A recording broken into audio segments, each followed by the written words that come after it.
Welcome to Recipes for 7 Life.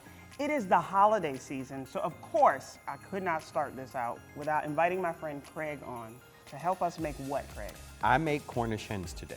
Ooh, Craig, tell everybody how you made them. So most important, first thing you gotta do is you gotta give your chicken a bath, right? If you don't wash your chicken, don't invite me over, right? So you gotta get that chicken a bath. And my chicken had a little mustache on it, because sometimes the chicken has little hairs and stuff on it. Yeah. So you've gotta go through with a tweezer or your hand, get all of those hairs out so don't nobody have no hair. Because the worst thing you do, eat dinner, right? That's true. So after you do that, you gotta dry it. Drying it is very, very important. Then I'm gonna take some salt, pepper, and I have a little leftover bacon grease, so I'm gonna put that in so then it binds all of the other seasonings together. But salt, pepper, that's important. Those are some of the staples, and Lowry's seasoning salt, those are important. Then you can get inventive, you know, sometimes I use Cajun seasoning. This time I did a little lemon pepper seasoning just to give it a little different flavor. Good. Oh yeah, it's good, it's good. I'm gonna try.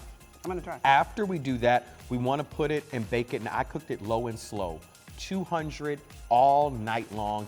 Then the last 30 minutes, put a little butter on it and crisp up that skin. Oh, this is so good. Craig, why did you pick this? So growing up, my mother did not like turkey. My mother made Cornish hens every Thanksgiving. So I grew up thinking you ate Cornish hens on Thanksgiving. I didn't know you ate turkey until I was like 20 for Thanksgiving. So I grew up eating Cornish hen for Thanksgiving. Well, let me tell you, this is delicious though. I mean, I wouldn't have minded growing up eating Cornish hens. No, not at all. Let me tell y'all, this is delicious. You want to try this, and maybe you even want to try this on Thanksgiving. Head over to wkbw.com/7life to get this recipe. I'm telling you, you want to try it.